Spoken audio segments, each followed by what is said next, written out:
Everywhere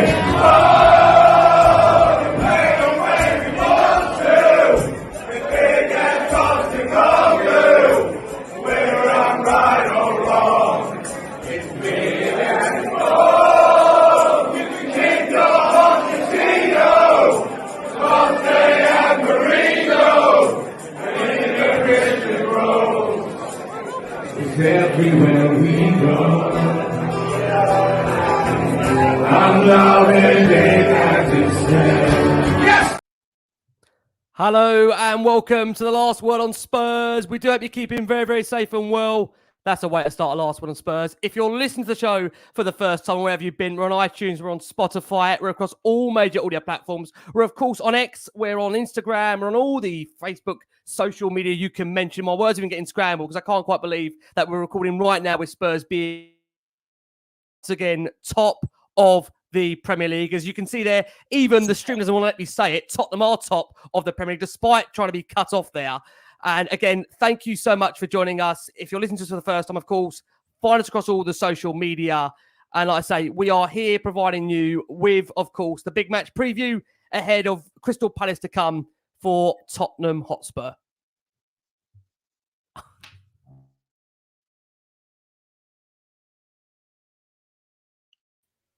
Rick's gone, so we're just crack on without it. Oh, he's back. Rick, you like Max Headroom, mate? How you getting on? No, he's gone. He's so stunned that we're top of the league, isn't he? That's it. He's stunned. He's stunned by it. So so welcome this evening to everybody. You've got some wonderful guests returning, and we've got some debutants tonight. So let's go first round to Jess.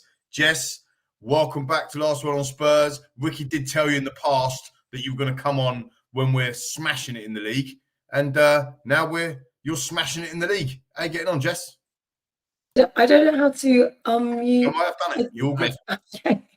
I was like, how do I do this? How do I work this? It's been so long since I've last been on here. But yeah, like you mentioned, Ricky literally said, okay, Jess, I promise next time we will be doing better. And I think that's more sign, not so much of Ricky's superpowers, but more of just how badly we were doing at the time. But I just want to say, obviously, you know, like people are like, oh, they're getting carried away. Like Spurs think they're going to win it, blah, blah, blah. It's like, no, we are just actually enjoying, firstly, watching it. Secondly, yeah, we're top of the league. Of course we're happy. Why wouldn't we be? So It's good. It's a good time. 100% loving it. And by the way, for those eagle-eyed viewers and for the listeners that can't actually see us, Jess and I are wearing the same unbelievably, I don't know, what is it, taupe? Is it taupe? The third kit. We've got the taupe or whatever we've got on. So we're looking awesome. And later on, we'll reveal what we've got on the back of our shirts. Rick, you're back now, mate. Over to you. I can't believe it. Look, on the back of what's been an incredible season so far, everything going to plan. Trust the intro to go absolute tits up as we begin there. Couldn't make it up, could you? What a show we've got in store for you. And look, that's a bit of a suspender as to what is going to happen. You have to look at me now, Macca, because obviously I've gone a minute and a half without coming back and going back. Have we introduced everybody? Are we still No, we haven't. We've only just introduced Jess, mate. Oh, so bless you, Jess. I feel very special. Thank you. Bless you. Always. Last Word on Spurs. Also back on this show, a man that I know very much wants to stay calm, wants to stay again grounded. George Bann might be getting slightly excited. George has a smile there. How are you, my man? Looking forward to having you back on here. Thank you, mate. Yeah, great to be back. I need to make a habit of this when we're doing well, I think. It's an absolute pleasure to be back on, especially with things going as they are. I think touching on Jess's point as well, I'm starting to find it all quite funny, the celebration police and the Tottenham getting carried away brigade. Bring it on, really. I think the more of it, the merrier. We're having a great time. I don't know, those of you that were there Monday night, it's been like that all season, and we're having an absolute ball. So however long it may continue, long may it do so. But for now, we're lapping it up. So looking forward to getting into some more of it tonight. Absolutely, most certainly. And one man that is helping us lap it up, enjoy it, the atmosphere, the scenes that you're seeing inside the Tottenham Hotspur Stadium around the world, online, offline, you name it, he's making it happen with, of course, our wonderful Spurs family alongside him. We've got the wonderful debutant on the show. How's it been this long? We've got the wonderful James Black on Last Word on Spurs. James, how are you, brother? I'm good. Thank you. Thank you for that intro. It's been amazing. I mean, like, it's all about, for me, it's about the fans that are doing that. I mean, that happened, that atmosphere happened like during we just drew with Brentford, right? And the first home game was with Man United, and the fans were so loud before it even started playing. So there's a real good feel factor around the ground, and I've got to put it down to the Spurs family and the Spurs fans. They're the ones who are creating it and getting on board with everything, and that's what it's all about, man. Yeah, I'm just happy to be a vessel alongside it. Oh, bless you, mate. Listen, I think it's fair to say, I mean, from you, listen, I think many people might not know this. This hasn't been just the first 6, 12 months you've been performing. You've been performing years. You know, this has been a working of an art that's gone on for such a long time. Although it has absolutely taken off this season. What have you made of it, James, for you personally? Because it must have been such a whirlwind to see, obviously, the way that Ange song has not only been received, but how it has transcended not only the nation, but the world, really. Lots of Spurs fans, of course. Australia, we've got lovely and massive fans out there. We love you, the Australia fans. Korean fans, of course. All around the world, Spurs fans that listen, watch Last Word on Spurs. The Ange Ball fever. Can you describe what that's done, James, in general, when you play at the stadium, that feeling you get, and you obviously hearing it as well from the fans that are singing it in the stands? Yeah, well, I've always known, I'm sure as we all know, that the Spurs fans are the coolest in the world. You can pick them out from a mile. Do you know what I mean? There's something a little bit cooler about a Spurs fan. And like I said, when I did that first home game this season, after having so many years put up with Conte and Mourinho, that football, there was just a burst. I mean, all we'd seen was like a 2-2 draw with Brentford, and it was just a burst of like joy. And we'd only seen one game, and it was so loud when I started playing that me and the drummer, so I play at home stadium most games, we had to turn the monitors up, and it's all feeding back and stuff because we couldn't hear ourselves. And that's what it's all about for me. The fans were just incredible, and long may it continue, man. I mean, I'm a Tottenham fan over music, so I don't care so much about the gig, I care about the game. So, and I think that transcends. What about a Robbie Williams fan? Again, Spurs music, then Robbie Williams. Robbie Williams. Is he a fan of you? I feel like it's that way around. Well, the thing is, I nicked his song, he nicked my lyrics, so it's 1-1. Do you know what I mean? He's don't get me wrong, that's brilliant what he's done for me. Like, I can't even put it down in words what he's done for me. But there's also, for me, nothing will ever compare to the Tottenham fans singing it, or Tottenham fans singing it as well. So that feeling in the stadium, you've got to remember when I'm listening to that, we've just scored 138th minute winner against Sheffield United or something ridiculous. And I'm already on the floor, happiest I've ever been because of how I'm feeling. And then they're singing my lyrics. It takes a lot for me to be silent, as you can tell right now, but that did it. To be fair, I think you've now inducted him. I think he is now a Spurs fan because of you. So really, I think it's that way around. Yes, yeah. I'd like to think that. Gary Barlow's next, isn't he? I'll get hold of him. We're going to slowly convert them all, James. Don't worry, we're going to slowly convert them all. Yeah. I tell you what, I mean, Macca, just very quickly, that you were there on Monday night, as was George, as was Jess, obviously as was James. Macca, give me your feelings right now. You are the conductor, the runner of this crazy train. I couldn't say it at the start. I can say it now. Go on. Macca, how do you feel right now with the mood around the place? I mean, I kind of feel, and I'm not doing this purposely, that the mood around the place matches you as a person. It's just absolutely brilliant. Honestly, it's chaotic. It's on the floor. It's up in the air. It's just brilliant, right? Unbelievable. We're going to win the league. Here we go. Oh, boy. 9 minutes in. Here we go. I mean, look, I think I echo what we've all said and what Jess said at the top of the show, mate. You've got to enjoy it. At the end of the day, we've been through 4 or 5 years of absolute dross. We've had the Jose Mourinho's parking the bus. We've had the Conte rant. We've had the Nuno Espirito Santo absolute rubbish. Getting battered 3-0 by Crystal Palace under his leadership or management. And now we're enjoying it. We're playing front foot football. It's absolutely a joy to watch. Some of the moves that these boys on a Saturday or Sunday or a Monday, as it was, that are pulling out, and now it'll be on a Friday, is superb. One-touch football, high press. It's the first time that Ange actually come out and said something negative, I thought, after the game towards the players since he's been in charge of the football club. And I thought that was quite interesting.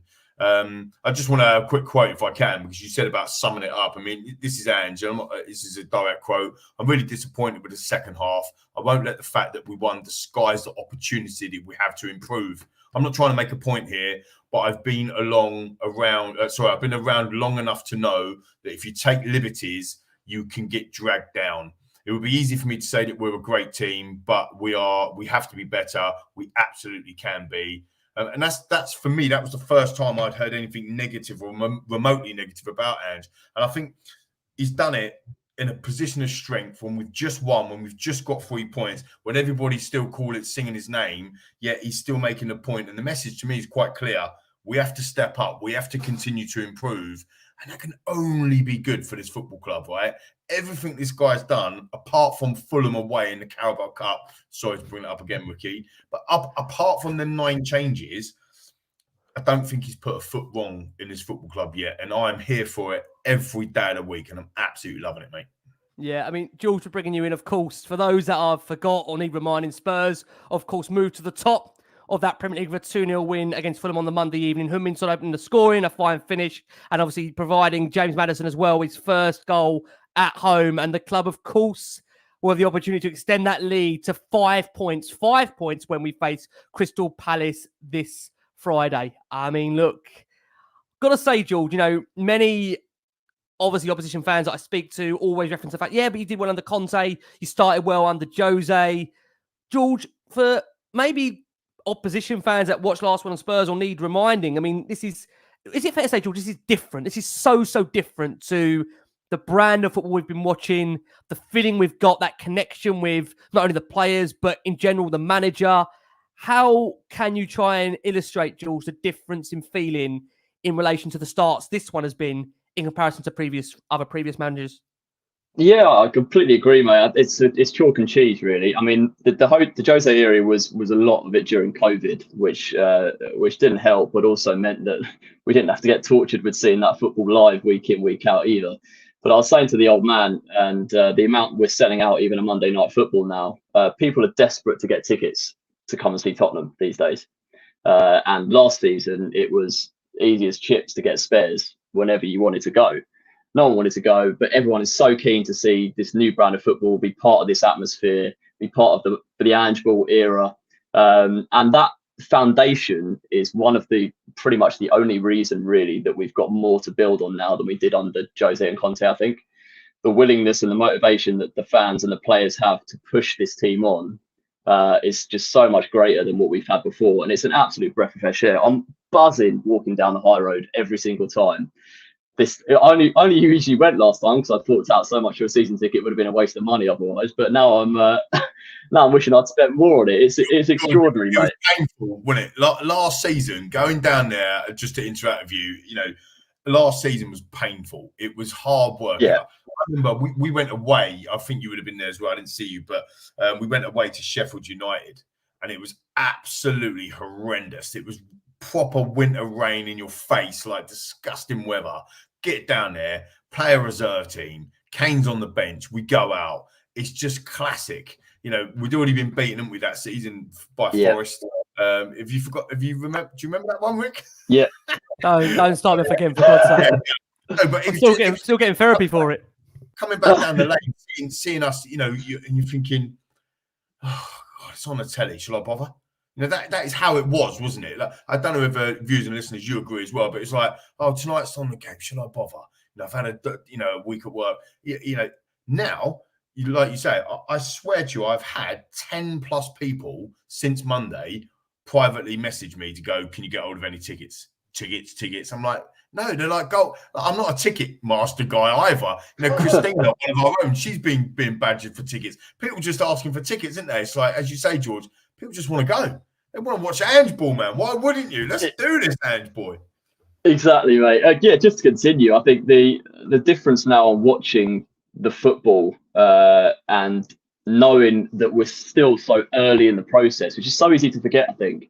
I don't know how you guys feel, but like it feels like we might as well be in February.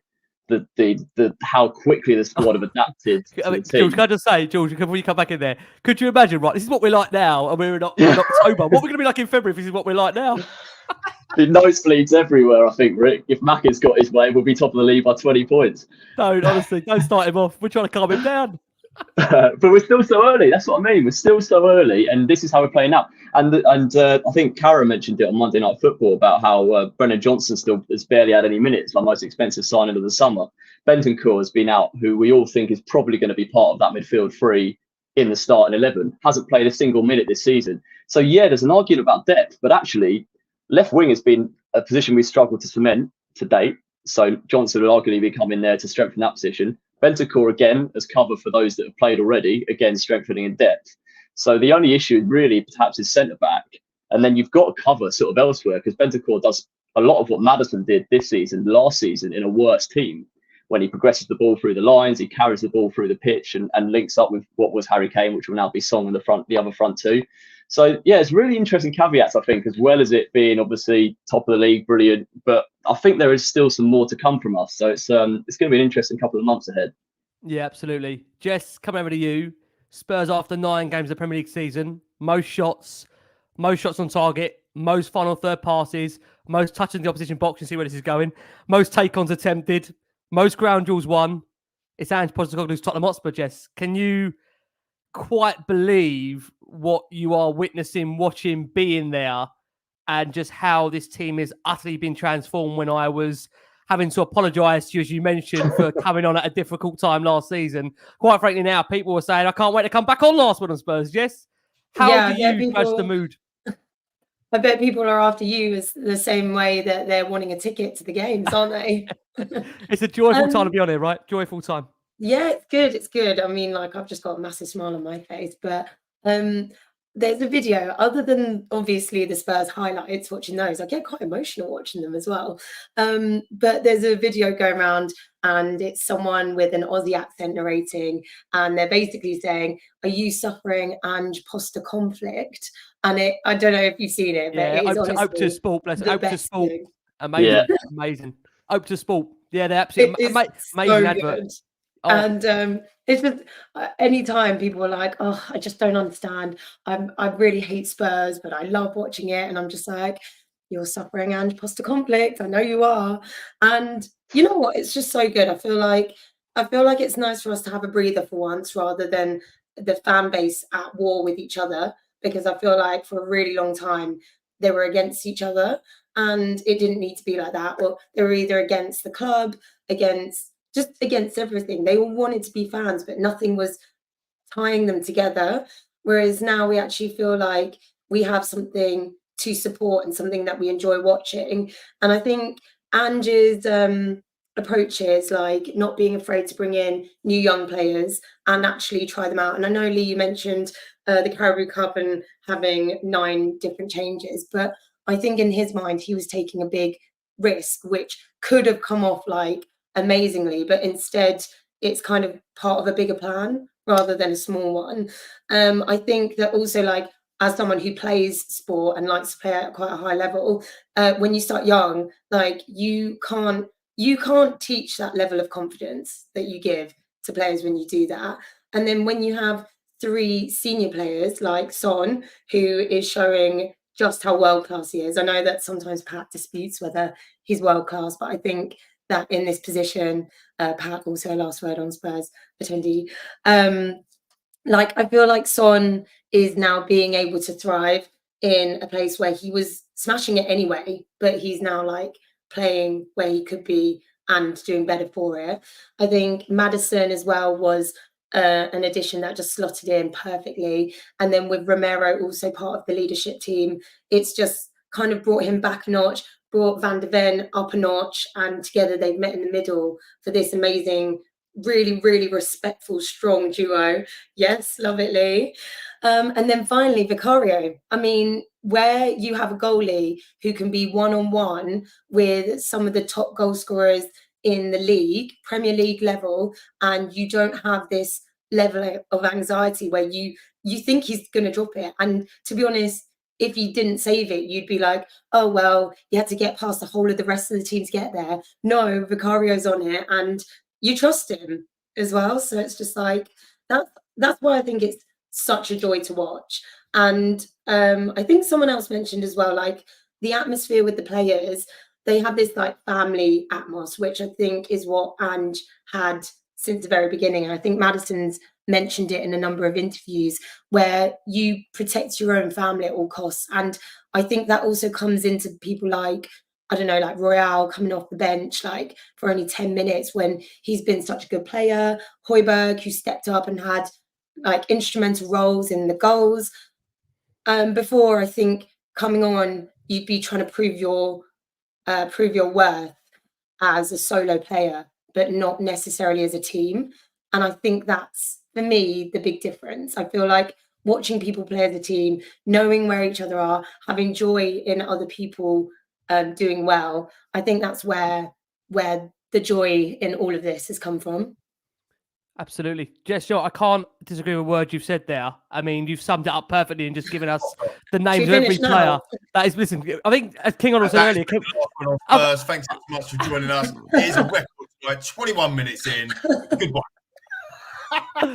I'll tell you what, King Honor said it earlier. Can we end the season now? Just imagine it. That would be the end of it. Dun, finish it on that. James, bringing you in. I feel like I've got to relate it back to a bit of music because, the effect that Ange has on the football club. I mean, again, along with the fact that this song is iconic now, the Ange Postecoglou song.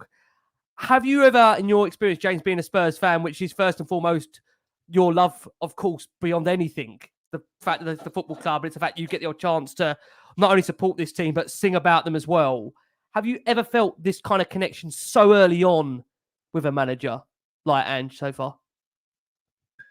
No, is the short answer. No, and I think touching on what Jess said as well, I think the connection from all fans, I think that's a little bit also down to like his personality, how lovable he is. It's I know the tactics come with it, it's absolutely 10 out of 10, but the guy that he is something that is a bit like how we are. When I was saying before about like a Tottenham fan being a bit cooler, you can spot one. That's how he is, and not only the way that we play, but the way that he is in pressers. I was talking to a guy from Sky not so long ago, and he said all the press people can't wait for the pressers for Tottenham now. They used to dread them. It used to be like a bit sarky comments and going against them, and now there's a guy from Australia who's writing this book about Ange. He gave me a call from the Sunday Herald over in Australia, and he said how they love him over there is just transcended straight into here, like straight away. And every presser, everyone's getting all excited about. So it's not just what he's doing on the football field. You can see why he's doing it with these players. And these players, like, again, what Jess was saying about want to play for the team. He's making a family, and he's managed to make that with the whole fan base. He's managed to fix, let's be honest, a bit of a broken club, how we were just before he joined. And that's just magical. And from playing, I hear it straight away from that first home game. It was so loud. It was so loud. James, just a trick if you're there. So, a friend of the show, brilliant journalist, everyone knows him, Ali Gold. He's just been in Australia himself. So, if you follow him on Instagram, go and have a look. He's posted some really good stuff. And he went to like Ange's old school, he's posted some stuff about the history of Ange, and they absolutely, like you've just been saying, backing it up, absolutely love him out there. I won't name this person as well, but I've been speaking to someone recently as well, and they're probably tuning in and they know who they are, but they're not actually a Tottenham fan, but they secretly are because of Ange, and this is the effect. He's having the Ange conflict, Jess. Postecoglou conflict, or whatever. I can't say it. But that thing, everybody's like, oh, man, why have you got Ange? It's so annoying because I hate Tottenham, but I love Ange. And everything that he's doing is just what? And this is the thing.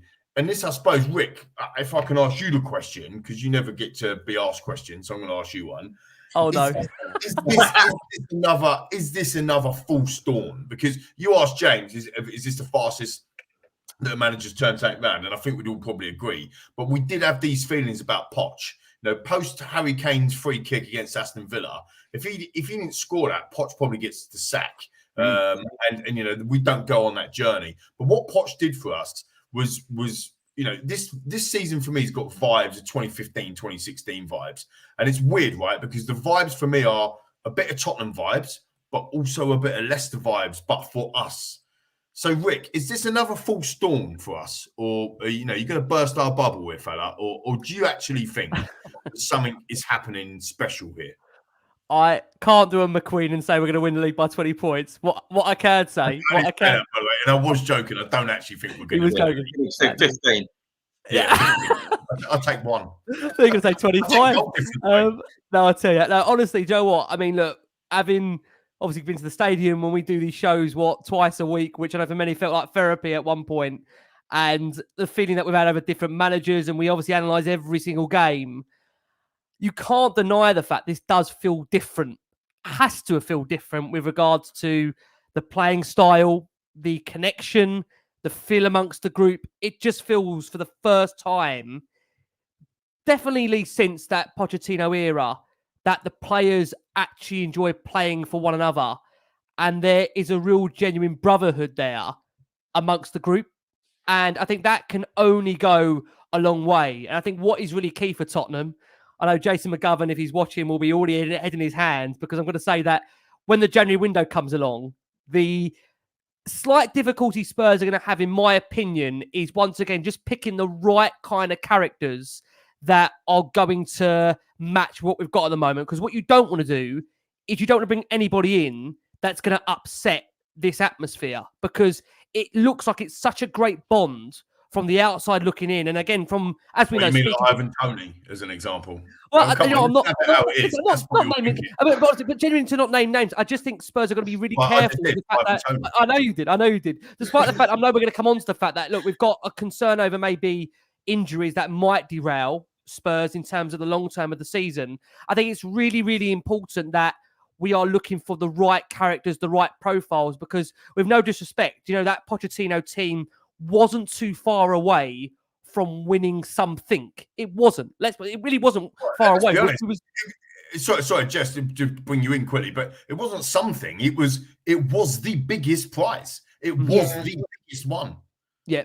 And that's what I mean. I think what I wanted to add to that was, Lee, your question was in reference to Poch and it being similar, but like potentially in a negative light. I think we can draw the comparisons in a positive way. Like, yeah, we can have similar feelings and expectations, hopefully, but I'm hoping that the outcome will be different, and hopefully we will have learned from the mistakes back then. And also, I don't know about you, but Ange's decision making so far has proven really, really, really positive, and his judgment on certain characters, not just characters, but also ability that he sees or potential that he sees, which other people might not.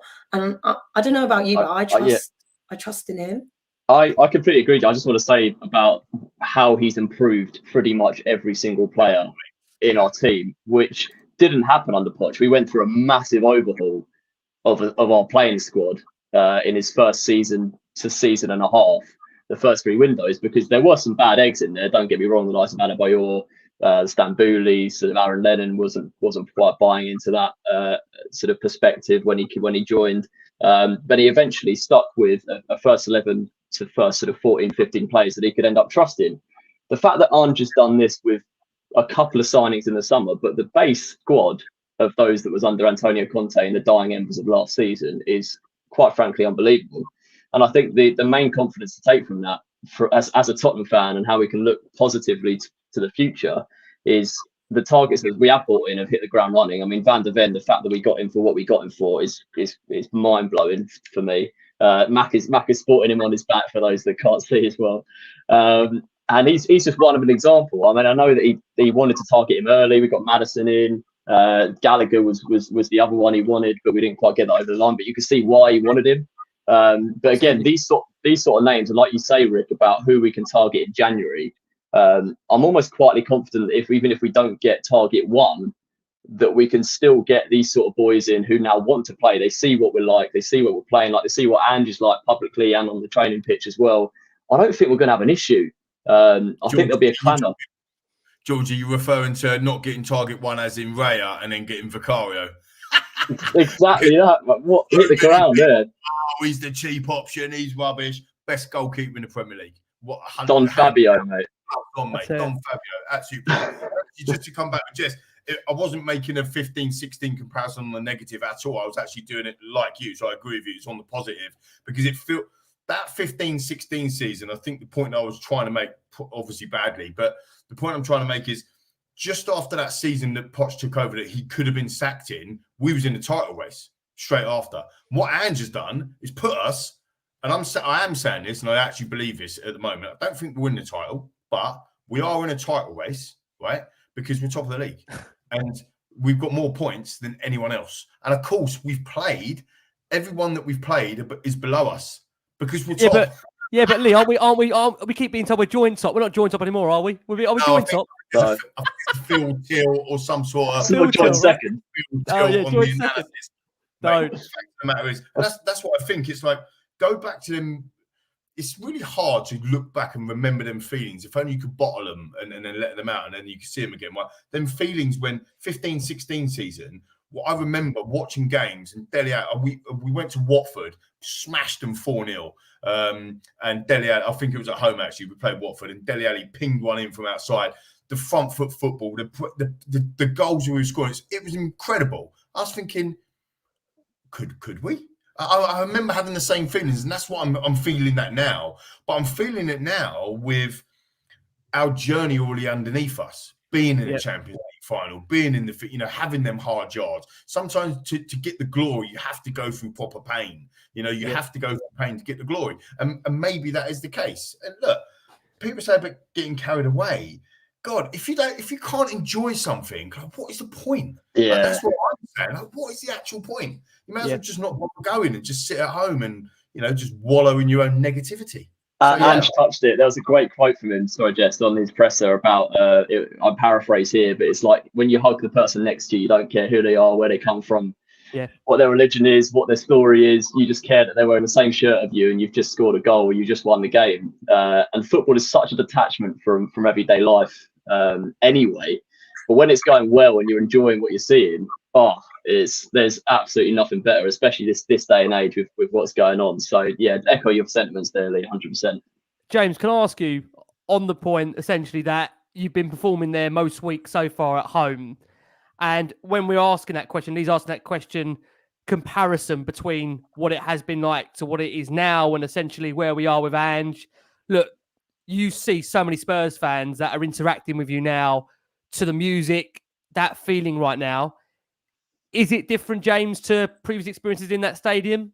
Oh, extremely. Like night and day. I think what Lee touched upon is completely right. It's even down to, like, I played the Everton game after we got to the Champions League final. Now that was excitement and obviously what happened, etc. But it still doesn't compare to the togetherness of bringing everyone together and how loud that was for the Man United game. I can't even explain it. And the thing that hit me more than, like I said earlier, that hit me more than anything, all we'd seen was a 2-2 draw with Brentford. And I think every Spurs fan was just ready to burst in playing the right way for Tottenham, how we should be playing.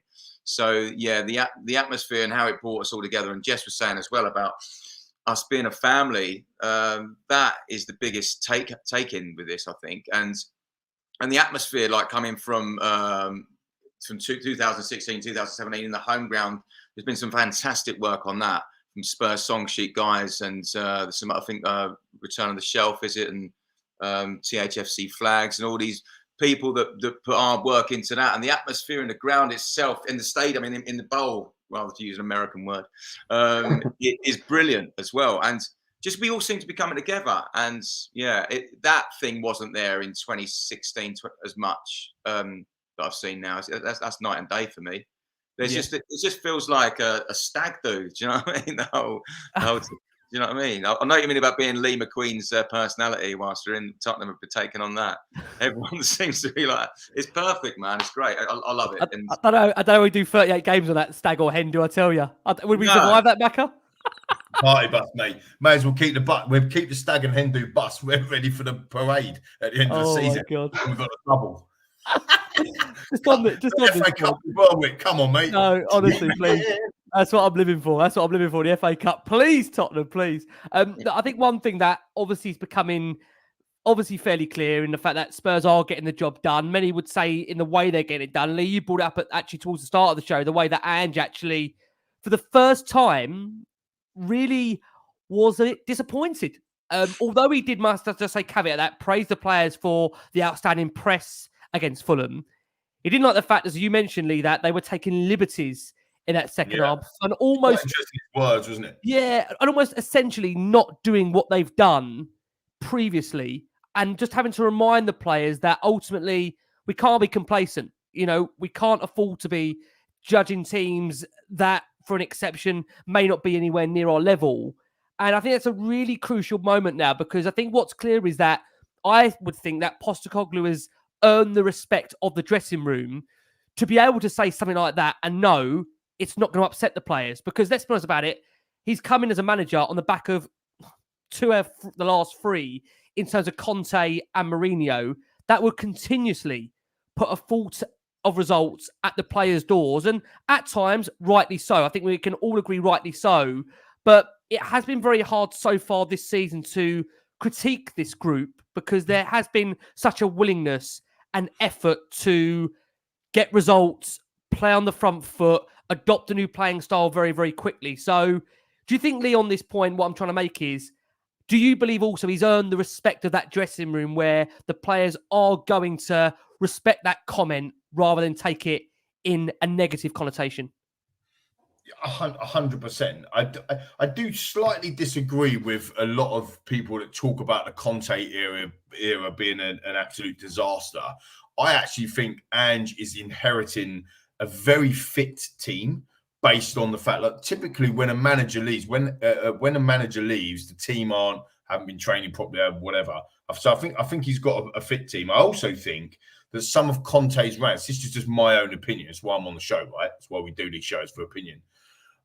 I actually think that that Conte rant has actually helped us to where we are today. I actually believe that because there was some home truths that needed to be saying in that moment, and it didn't work out for Conte, and it was never going to work out. He was basically signing his resignation, basically, or his exit papers whilst doing that rant, but it needed to be said, and he was the guy that said that. And I think in a few years' time, I'm going to look back on that point and go, wow, that could have been a bit of a point. But to come back to Ange, of course, it's down at Ange's door. He's as Jess has said, and we've said, James has echoed as well. It's a family, and I think that there was a family when Poch was involved as well. But it feels like, as Georgie mentioned, the signings and some of the comments coming through from Don Paratici and the recruitment over the last probably 3 windows has been absolutely brilliant, and it's been woeful for 5 years. So under Paratici's guidance in terms of the players that he's brought in, with some of that Conte rant and the scenario where Ange has come in and brought everybody together, I think that's why we're in that position. And I think he has actually earned that 100% because he's won everywhere he's been. And this is not, Jose's won everywhere he's been, big trophies, massive, big ego, like the big trophies, as has Conte, but so has Ange, but he hasn't won the big ones. He hasn't been working. That's what makes him so likable. That's what makes him so authentic. That's what makes him going to be a champion for us. Jess, you mentioned Maddison earlier, fits like a glove. He's just literally coming to... Ange Postecoglou fits Tottenham Hotspur, and Tottenham Hotspur fit Ange Postecoglou. We never really fit, did we, Conte? Are you with me, Jess? You want to come in there? But I just think we fit. We just fit, don't we? I do agree. Let's bring Jess in on that point. Jess, let's bring you in. Yeah, I just wanted to add, whilst you were writing up, the Conte, I was writing some notes. During the Conte rant, yeah, he was throwing the towel in, but I think what he highlighted was that there was an attitude problem.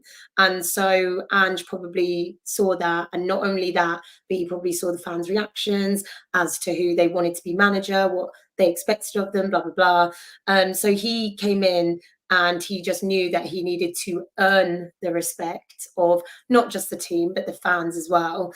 And in that sense, it would, I guess, sort of cure this attitude problem that was just completely stinking out the changing rooms, clearly. Because, yeah, like I said, the team was going onto the pitch and they were playing for themselves, whether that was to try and get bought by a better team or to get out of here or to just even try and make the team.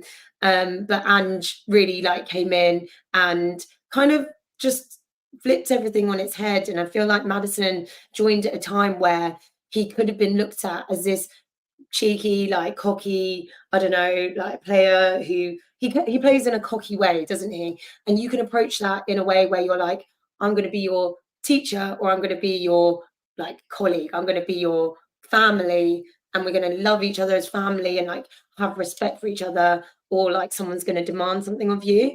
And I feel like it could have gone either way. And Ange is definitely you respect him, you want to please him, and the Poster goat, as the comments are said. Listen, I agree. I mean, George, to bring you in. I mean, George, not bring you up here too much. You know, you have been quite close at times to the recruitment process Spurs have done in terms of certain players, in terms of getting a bit of an idea beforehand in terms of certain moves they've made in the market. I just wonder, George, again, we talk about the impact Postecoglou's had, and I mentioned the fact now that, you know, essentially he seems to really earn the respect of that dressing room. Are you surprised, George, by how quickly he's done that? And is it just results, or is it more the fact of his man management has very much elevated already that relationship that he has with a lot of the players, even like I think Jess said earlier, the ones that aren't playing as such too much. Emerson Royale, for an example, a player that comes on, will give you everything. Skippy that's come on and knows that he can't get minutes. Pierre-Emile Højbjerg, you know, George, another one there that ultimately I felt during the international break it's always a time to get really good quotes from players, right?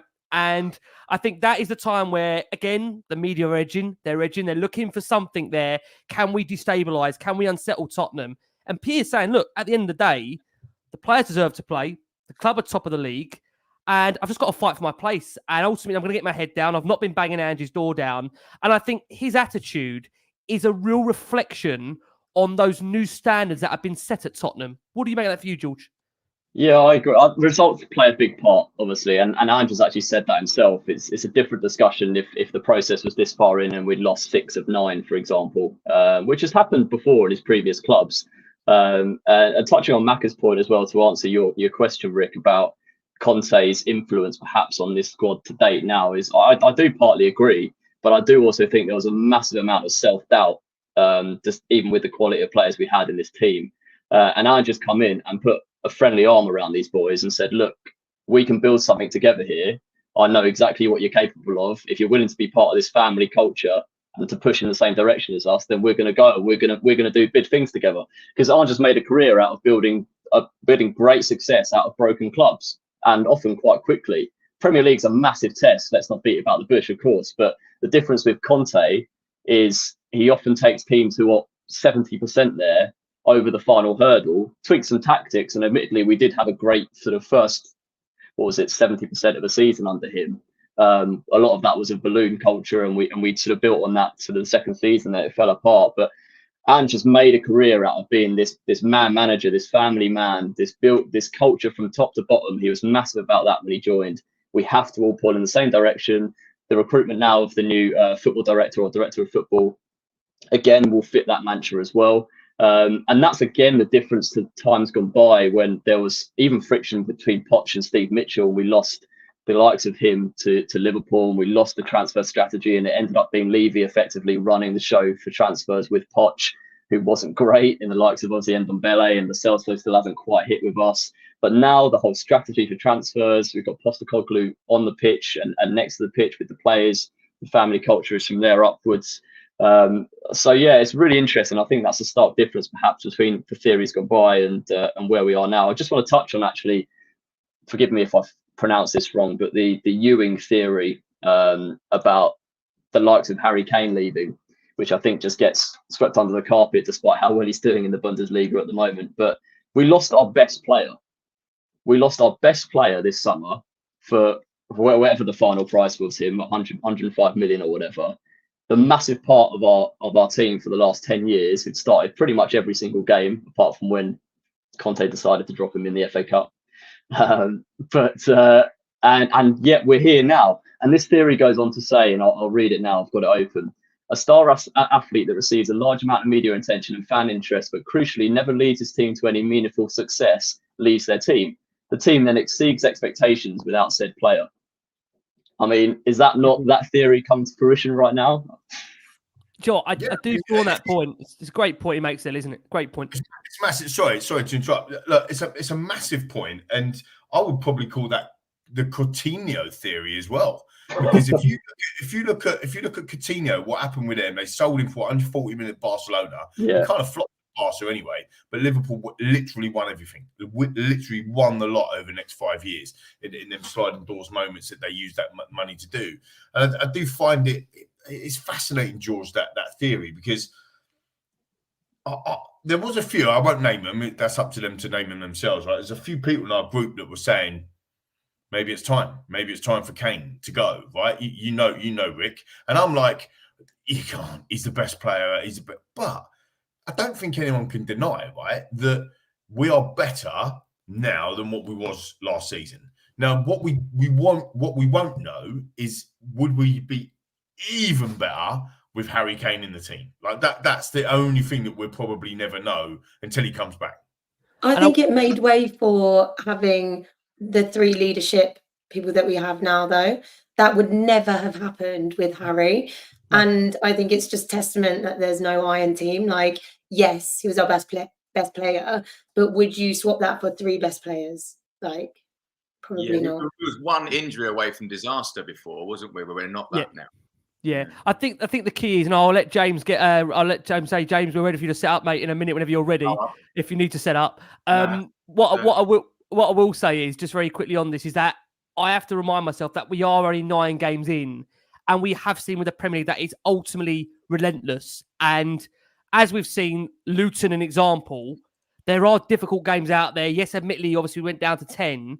For me, just think it's far, far too early on the debate of, are Tottenham better off without Harry Kane? Because although people look at the Bundesliga as, maybe rightly so, not at the same level of the Premier League, Kane has gone over there and taken to it exemplary, as you've seen, scored a lot of goals. And I just feel that, as we've discussed already, we're going to come on to it in the second half of the show, that an injury in several key areas, and I'm talking up top as well because of the form of Richarlison, who I thought worked really, really hard on Monday evening. It's not down to the effort. It's down to the fact of scoring goals that if we do lose Son, and as we've seen Brennan Johnson, there's a concern over his injuries at the moment, is that going to impact Tottenham? And I think the thing with Harry Kane is that, whilst I totally agree with George, what it has done, it's allowed other players to step up and flourish who maybe wouldn't have been able to do so in Kane's, presence. I just think 9 games in, it's really early to have the debate, but there's no doubt about it. I just think everybody has taken on that new mantle of being a leader, like we're seeing with Romero, who, look, I think we all were questioning, obviously, at certain points during international breaks, this guy almost treats Tottenham like a kind of Lloyd's, a Lloyd's centre in terms of a gym. But I think the great thing with Romero is that you obviously see with him now, he said himself on his international break, I came off the pitch for Argentina because I got a really important game with Tottenham against Fulham. That is the difference this season. Every player is feeling massively valued, and they're all feeling like they're actually buying into something really, really special. So, look, we hope that's going to continue. What we are going to do, we are going to go for our first break of the show for our listeners that are on audio. There is over 1,000 of you plus watching us live across all our platforms here on Last Word on Spurs. So again, we thank you so much for all your incredible support for the show. What I am going to do is taking you into this break. You're going to hear from the wonderful James Black, musician, of course, at the Tottenham Hotspur Stadium. And we're going to come back for the second half of the show. Over to you, James. Before I start, this one's also for you, Maka. You've got 2 shirts behind you. I guess which one this song's about out of them 2 shirts.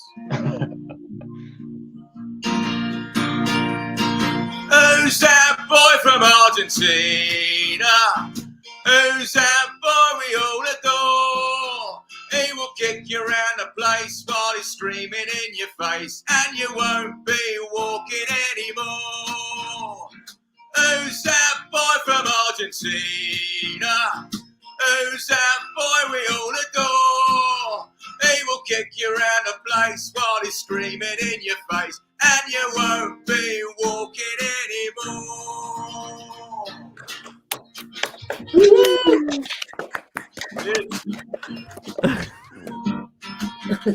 Tottenham makes a noise for Boston Cogler's boys. We got our Tottenham back. We got our Tottenham back.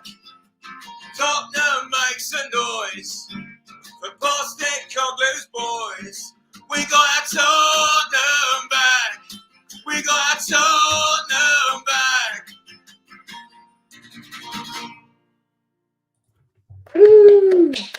The wonderful James Black there, taking us into that break on Last Word on Spurs. Thank you so much for joining us. Look, there's over 1,000 plus of you watching us live across all of our platforms. We're joined by the wonderful returning George Bann is back on Last Word on Spurs, as is the superb Jessica Iszatt, Jess Iszatt, Lee Jessica. McQueen. I went really posh there, Jess. Forgive me. I called you Jessica. I don't know why I did that. Forgive me. It's Jess on this show. We've got wonderful Lee McQueen, who is building up for a didgeridoo for those that are watching us live right now. And we've got the superb musician. He is, of course, in that Spurs stadium. Most weeks now you can find him across the concourses. The wonderful James Black on Last Word on Spurs, making his debut here. As we build up, it is the big match preview for Crystal Palace to come on Friday night special, where look, we're hoping Spurs are 5 points clear at the top of the Premier League. And I think, look, where we are right now, we're going to come on to Palace very, very shortly. We are. But it would be amiss of me to try and offer some fair balance on this show. I think it's fair to say that we know a season's long. We know, of course, that there will be hurdles, obstacles to overcome. I think we all held our breath with a certain amount of pause during the international break. And again, after the game against Fulham, where we were concerned to some degree with Destiny Udogie going off in that second half. Pat Sarr as well. We understand they're the two key concerns that Spurs are facing ahead, of course, of Palace on the Friday. We know with regards to Pat Sarr that he had received some treatment before being substituted, but it now emerged that he was unwell before the game and was only expected to last an hour. We hope and expect that he will be available, of course, to come for that Palace game. And Destiny Udogie did feel some tightness, and that was thought to not be serious, but there was no risk further taken. He came off the field, of course, after that game as well. So, I mean, look, guys, it's fair to say that essentially we are, 14, 15 players that we can see we're going to be relying upon here. And it's whether this group now can see us through to ultimately the goal of glory. I think, and then some don't want to go too early. We're only 9 games in. Spurs, of course, are top of the league. There's still a lot to play out through this season. I just wonder, George, we spoke to you on the eve of the deadline day. And, I mean, you made it very, very clear at the time that Spurs would like to have done more, would like to do more business. Of course, they got Brennan Johnson in on the deadline day. Looking at it now, George, do you feel Spurs have got enough to at least battle through to January and be in a position where they could really, really have a go at this league, depending on how the next 13, 14 games does pan out? How's your crystal ball, Rick? Is it functioning well enough? Well, this is why I don't have to answer the questions that you do. I think if I could answer that, I'd be a very rich man and a popular Sky Bet customer. I think the where we're at, I'm more confident than most. I think that we can handle 1 or 2 omissions from the playing squad. I think if we lose one of Romero and Van der Ven, I think we can probably manage for a short term.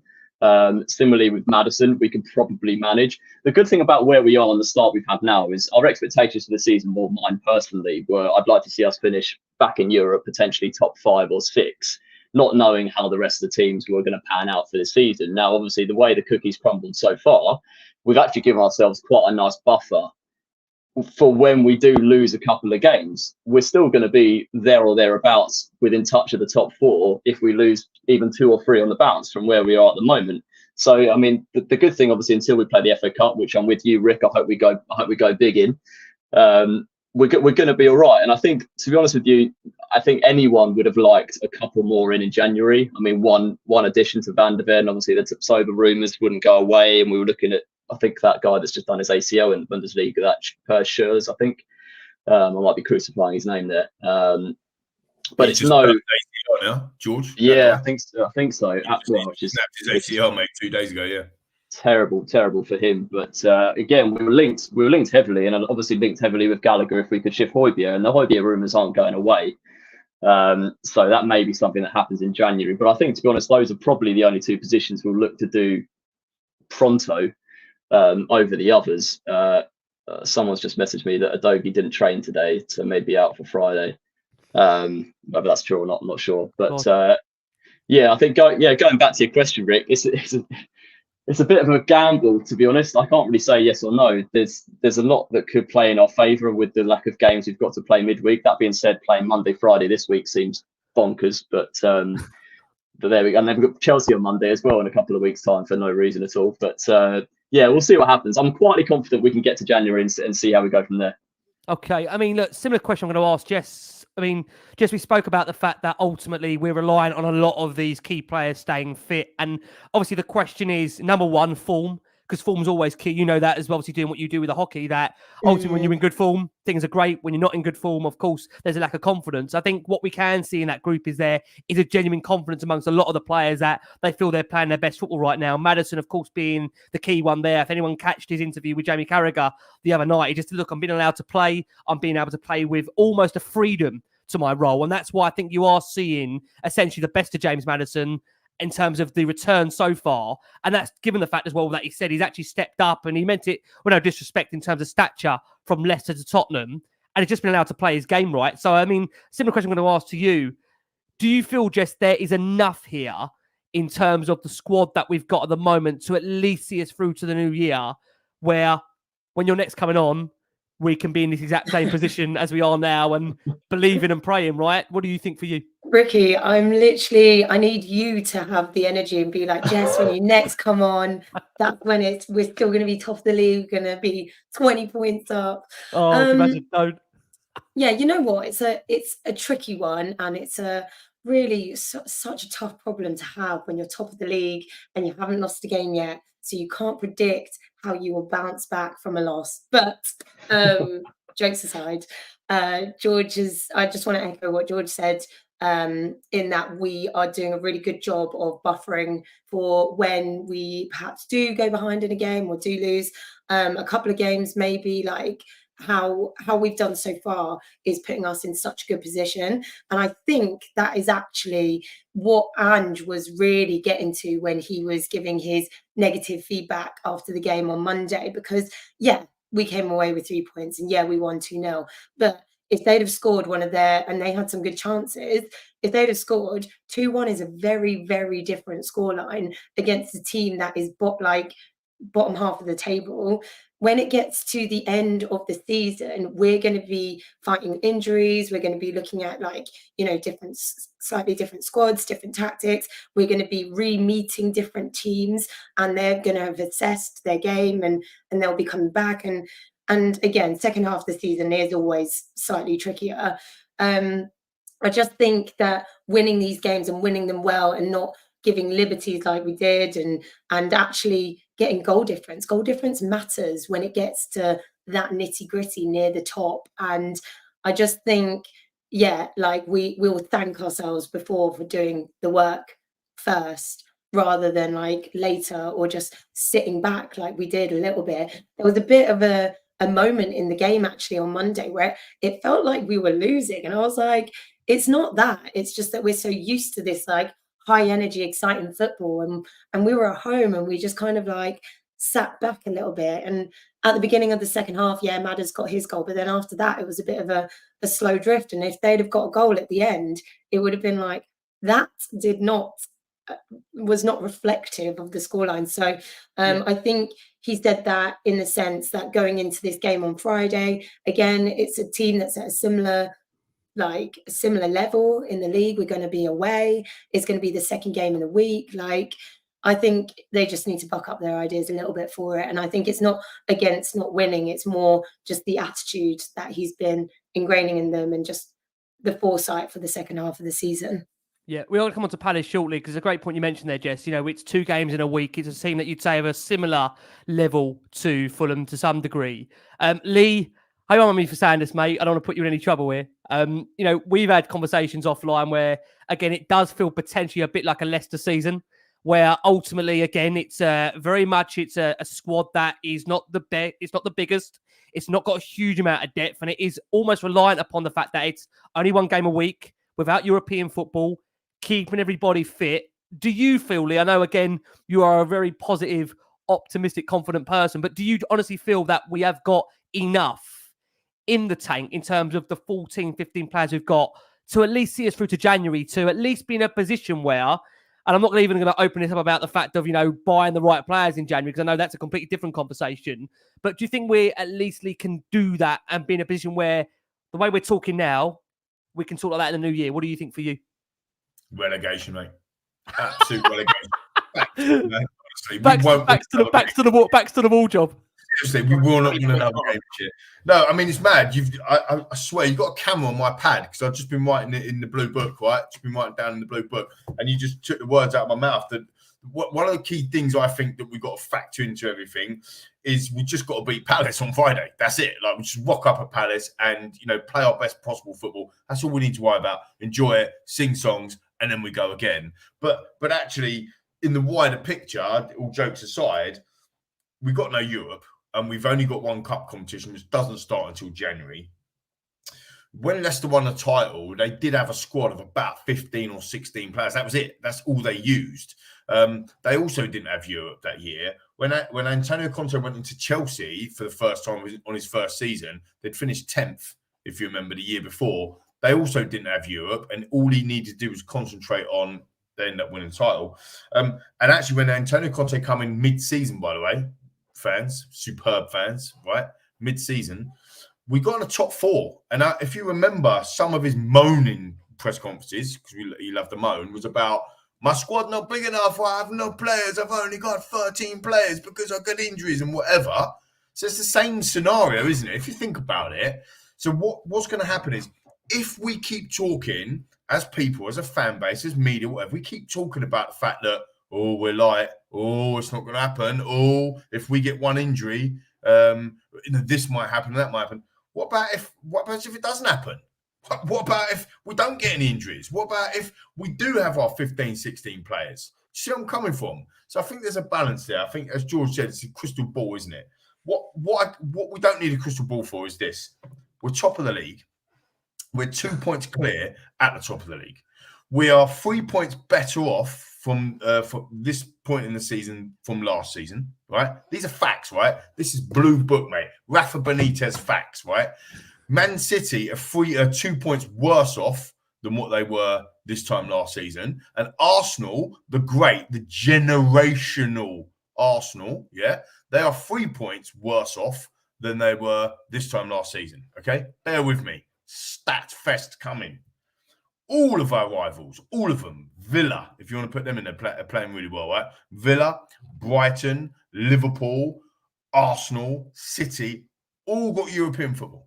Every single one have got European football. The longer they go on in them competitions, we're cheering them on, people. Tottenham fans, we're cheering them on because we want them to go deep. We want them, hopefully Arsenal fall out of Champions League and they go into Europa, but we want them to go deep because in April, right, when they're in the quarterfinal or in late March, when they're in the quarterfinal of the FA Cup, when they're in the quarterfinal of the Champions League, and then they're rocking up to play us on a Sunday, what are they going to do?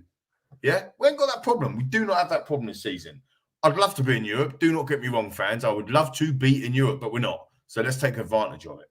We are currently 2.55 points per game. Fact. This is not field tilt. This is not like, this might happen, it might not happen, if, but, maybe. This is fact. 2.55 points per game. And this is an if. If we continue on that track, we will get 97 points. Now, that is title-winning form, and that is title-winning form at this point of the season. So, at the end of the day, who knows what will happen? But what I will say is factually, we are right in the mixer, and anybody coming out on social media telling me about field tilt and telling me about, yeah, but you ain't played anyone and this, that, and the other, rubbish. The reason why you're telling us that, rival fans, is because you're worried, because we got Big Ange, and you know you're worried, and you cannot say fair play to Tottenham. You just can't say it, can you? Rival fans, you can't say it. And long may it continue, Rick, because I will absolutely, I'm doing a Kevin Keegan now. I'd absolutely love it. Absolutely love it. For those of you who remember that long ago, if we continued this, because, you know, it would be a brilliant scenario. But look, 1 or 2 injuries, an injury and a suspension away from Dyer and Davis at the back. Hold on, after all that, you're telling me that? No. I was going to say factly, but I know, but no, what I was going to say, there was a positive angle of that. It wouldn't surprise me under Ange Postecoglou if somebody like Eric Dyer come back into this side and was brilliant. It would not surprise me. I'm not saying he's going to play every game and be world class, but let me tell you this, right? Again, for those of you who love your football, continuously, like me, Harry Maguire, hero yesterday, absolute hero in the Champions League. He was absolutely ridiculed, and he's come back into the team, scored the winner. Anana, absolute shocking goalkeeper, by the penalty to keep them to win the 3 points from Man United. This is how quickly football can change. So you know, Eric Dyer coming back in, everyone's saying, he's going to be right. But is he? Is he though? Is he like Pierre-Emile Højbjerg? You touched upon him earlier. He could have thrown his toys out of the pram. He could have done it, but he didn't. And his attitude's been brilliant. What about if Dyer comes in as an absolute worldie? And all of a sudden, Davinson Sanchez against Arsenal, when we smashed them 3-0. We were in the Beavertown hosting, weren't we, Rick? Before we went over to the game, and was doing a pre-show in there, and the news broke that Davinson Sanchez was going to play because Romero had an injury, and we were all like, "Oh, that's it." We smashed them 3-0. Do you see where I'm coming from? So there is absolute room for optimism, and we should have it, because I'm just giving you the facts. There's the stats. Have some of that. If you don't like stats, stuff it, but they are true. I'm not making them up. James, love it. I've got to say, James, for you, I mean, where we are right now, we talk about the fact that it's. I think you look at the squad. It's not only is it a larger young group. It's 11 players that have only played over 500 minutes so far. Only 3 of them are 27 or older. 4 are 24 or younger. So again, it just gives you some kind of perspective there on the kind of age that we're working with these players. They're young players. You say it's been sprinkled with an element. The fact that again, it's a shame Perisic is not available because that guy brings so much experience to the team. How do you share your optimism, James, in terms of trying to keep this run going? And again, to take into Lee's points there are some incredible stats out there that back up the fact Spurs in a great position. And to also add to that, obviously, we're recording on the day of the fact that Tonali of Newcastle has now obviously got a ban that rules him out for the rest of the season. They lost Harvey Barnes for a prolonged period as well. Newcastle are also in Europe. Do you feel, James, that these elements that are kind of falling into place in different ways are going to hugely benefit Tottenham? Yeah, well, I love hearing them stats, by the way. But yeah, I do share that, definitely, 100%. And you got to remember, we got like Bentancur coming back. We got, I think, Brian Hill was born to play for Ange. We got that coming up, like these, and there's that young defender. Is it Phillips or whatever is that one that he was on? Phillips, yeah. So he's there as well. If there is an injury, but I do share Lee's optimism. Why? And also have a fan base, if we did keep on this positivity and we brought that out to the ground and kept this going what we're going, that does have an effect. So I think as a fan base, we should be keeping up this positivity.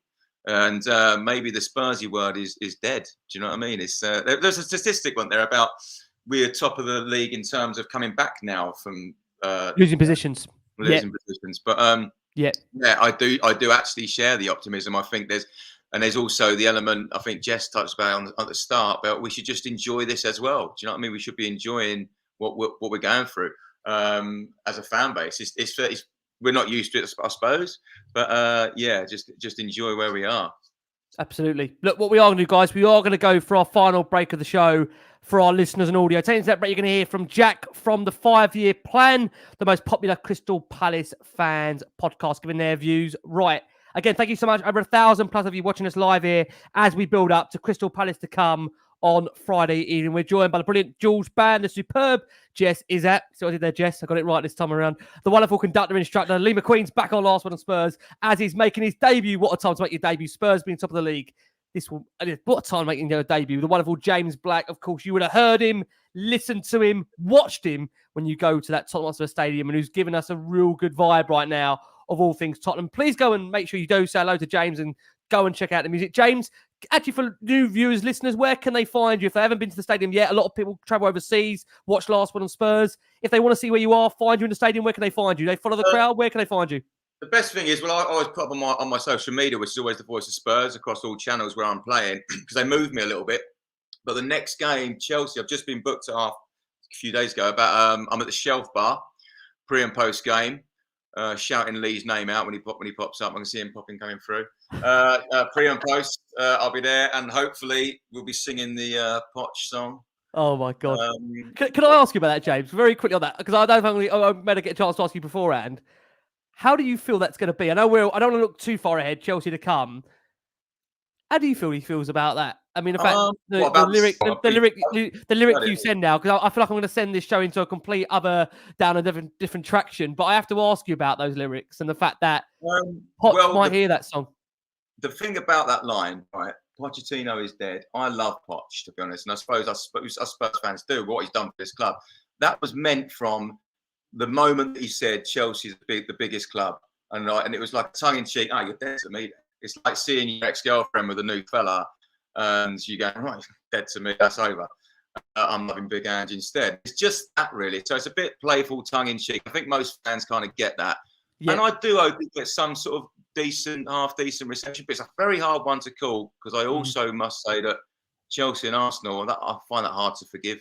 I do find it hard to forgive. And then going there and then saying biggest club, they are quite hard things to forgive. So I don't know. I'm on the fence a bit, to be honest. But the line itself is very tongue in cheek. It's it's not. I mean, it's we've not only had. malice. Yeah, I mean, we've only had about 15 Chelsea managers in the last 4 years, so no one would judge the other line, would they? I mean, let's be honest about it. Let's talk about the fact what we've got coming next for Tottenham. Crystal Palace, the battle, of course, of Crystal Palace. Spurs heading on a Friday night, knowing, of course, as we said, a Spurs win will put Tottenham Hotspur 5 points clear, potentially momentarily, of course, ahead of the weekend. Now, Palace, it's another London derby for Tottenham. Just 4 days later, of course, we are being welcomed to Palace, Selhurst Park, and they're just looking for their second win since early September, right? Early September, only their second win. It's been a pretty hard start for Palace so far. They've just recently suffered a 4-0 hammering against Newcastle United. That's seen them drop down to 11th in the Premier League table. I know you're all thinking I'm doing this purposely now to try and convince you that we're going to be absolutely fine. But George, let me come around to you, mate. You are a lot of the fact of keeping us grounded in this last word on Spurs, generally, when you've ever been on. Palace, what do you make of them under Roy Hodgson? And how do you feel Spurs need to approach this one, in your opinion? When we're concerned, we don't need to do anything differently, I don't think. In fact, we won't do anything differently. I'm pretty confident of that, no matter who we play. They're a weird one, Palace, this season. I'm a big fan of Roy. Despite his age, he seems to be just have as much energy as he's always had. But they're struggling, and they're missing Eze and Elise big time. And I think, without looking at their form book, that the results began to shift as both of them dropped out the side. So they're missing them and the output. They don't have much firepower going forward apart from them. I think they're missing Tompkins at the back as well, who's one of their starting centre backs. So they're not short of injuries. Having said that, I can't remember a time where Selhurst Park on an evening game has not been a difficult place to go, no matter what form they're in. We've had some success there recently. Don't get me wrong, but it's going to be an interesting proposition. I'm quietly confident that we'll have enough because we're in the form that we're in and they're in the form that they're in. But equally, it's going to be an interesting proposition because it's always a tough place to go. I just want to touch on Macca's points, going backwards a little bit on your stats, Mac. Have you got a Twitter account, Optima McQueen? Is that a new one you're launching? It's a faceless account, so I can't say anything about it. Do you know what I mean? It's gonna rival up to Joe, isn't it? Jesus Christ! I'm one of these guys. I don't put my. Do you know what I mean? The Blue Book, the account of the Blue Book.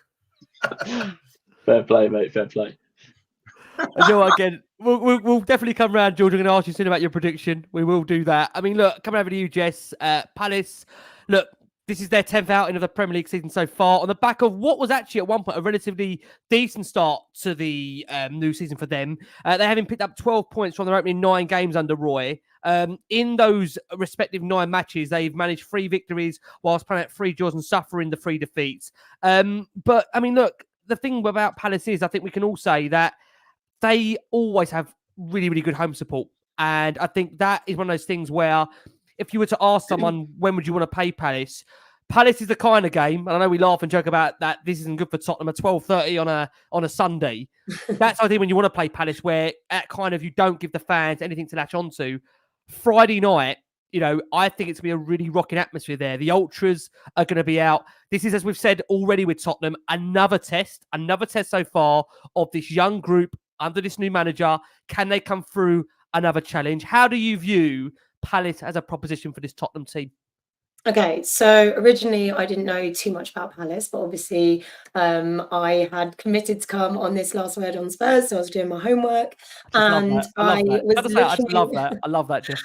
I was like stalking through their YouTube. It was like their highlights from games, and I think I saw you highlighted a comment earlier. Someone said that their keeper has the most clean sheets, but one of my notes was that it seems like Sam Johnson gets the most touches in a game according to their highlights, because a lot of the time it seemed that their defense were quite torn apart on any sort of break that was happening, and it was a lot of the time one-on-one with the keeper. He's pretty good, Sam Johnson, on a straight shot, and it seems like he gets a lot of game time, but I think around him things tend to go in. So like with the way we play with Madders and Son, it's quite dynamic, especially if is Basuma going to be back? Yeah. Yes, he will be. He won't be. And like when we've got like the pace and like people who aren't afraid to move forward, as long as we don't sort of hold back like we did on Monday, I think we're just going to kind of tear them apart. The only two people that I had as a duo to watch out for were Edouard and Mateta, working together really well. Like, you know, the kind of passes where they don't even have to look to like send it off, and it looks really good. It's really quick. And the only thing is Edouard seems to be the only one who's actually scoring on target at the minute. And I just personally don't think they're any match for Van Ven or Romero. The only thing that I will say is, like you said, it's away. It's going to be a mental atmosphere there. And we just don't want at any point our team to switch off and let them have this joy between those two players who clearly have a lot of chemistry. And yeah, from the comments, like, I mean, they're a team bottom half of the table. If Spurs were bottom half of the table, you'd see Spurs fans savaging each other in the comments, commenting about the team and stuff. But it's all overwhelmingly positive. You can see that the fans are really, really, really passionate. They played against Fulham and it was a draw, nil, like no goals at all. And so I think this is also why Ange had that energy at the end of the game on Monday. If we're only beating them 2-0, then what's this going to be like at the end of the week away?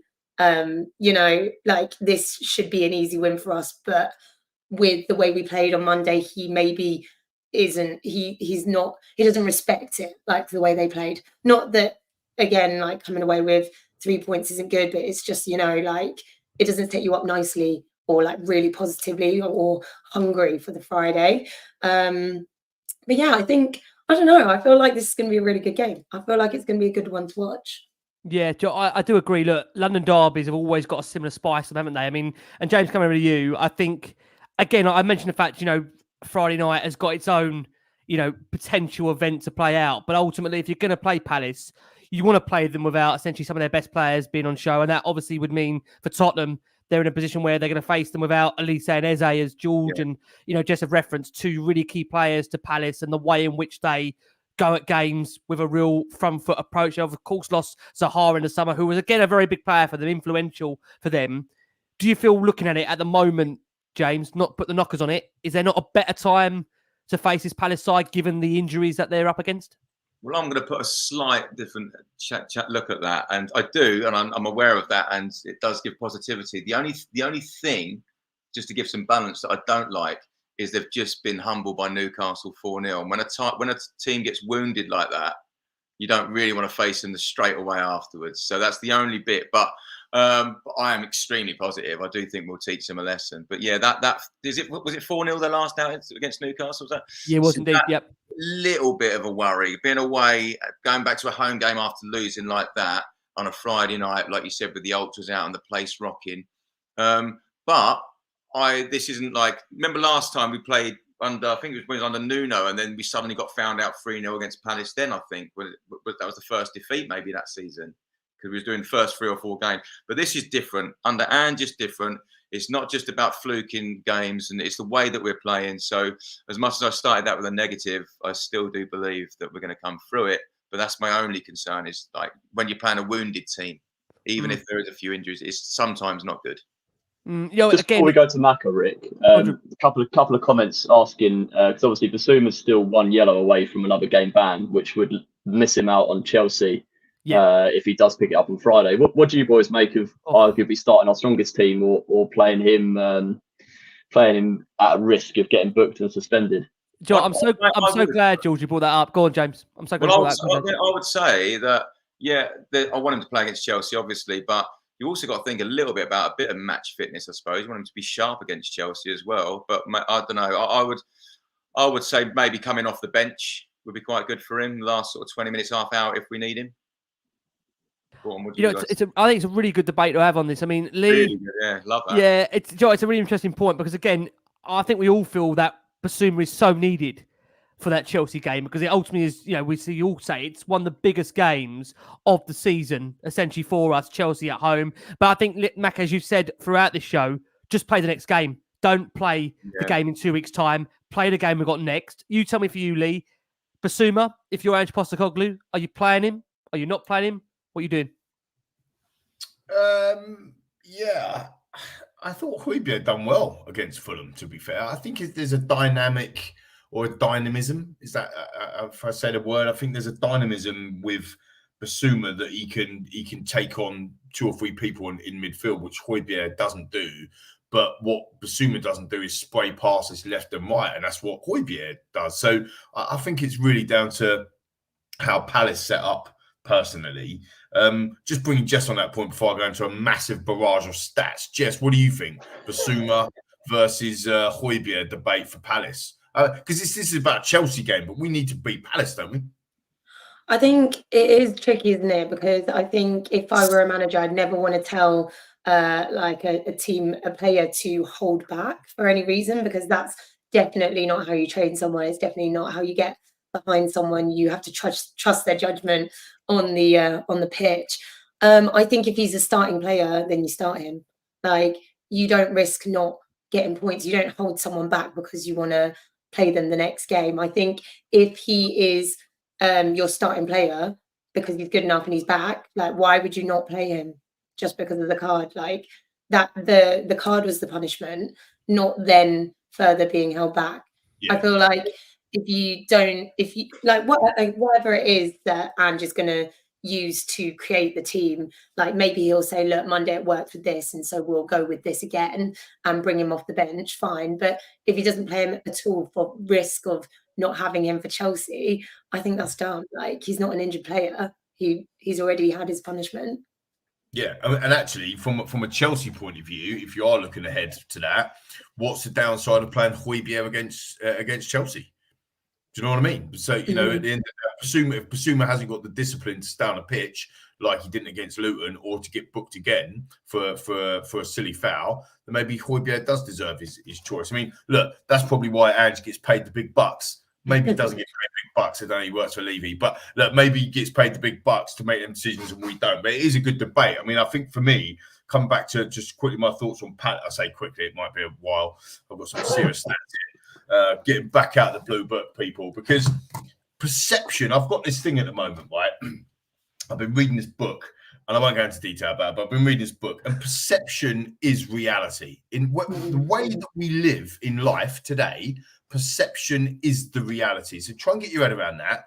Think about the statement, try and get your head around it. Go and have a think about it, have a drink, whatever, right? But people keep telling me, don't leave if you're watching. Hang on. We've all said this. Oh, it's a tough place to go, under the lights. Perception's reality. Palace have shipped 7 goals in the last 5 games, right? They're absolutely woeful. Just been smashed 4-0, as you just touched on. They've only scored 2 in their last 5. Yeah, they've only won 1 game in their last 5. Right, so they're on a woeful run, Palace. We've played them 28 times, right? And they've only won 4 games against us in 28 attempts in the league. I mean, all right, talk to me. We've won 17 times, right? And we've won 8 times away from home. 8. And James, you mentioned earlier that we'd lost to Crystal Palace 3-0 in the Nuno era. Bang on, we lost 3-0. Then we went to Arsenal, we lost 3-0. And then we lost 3-0 to Man United, and he lost his job or whatever it was.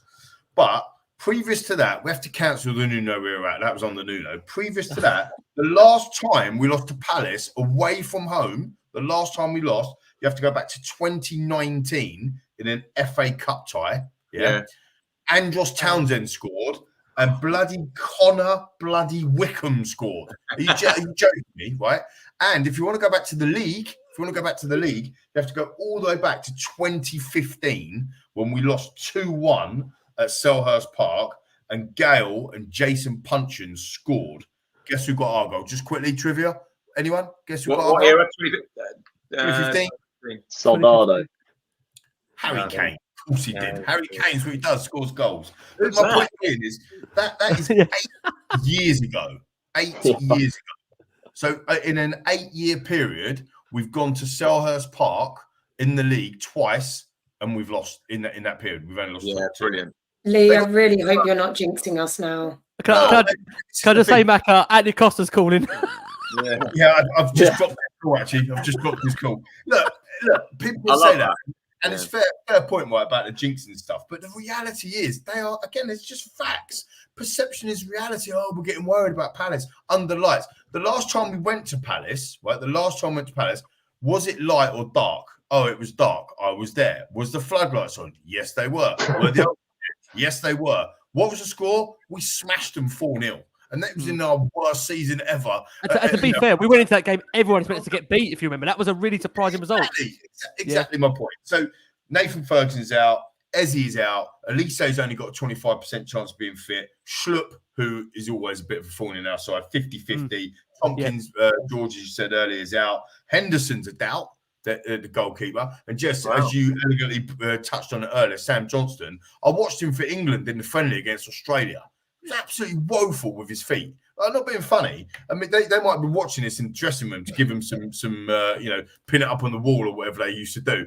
But the reality is, Sam Johnston can't play out from the back. So with our high press, we're going to have him all day long, mate. I'm telling you, if he tries to play out from the back, we're going to be scoring some serious goals. So my score prediction, Rick, is 3-0 Palace.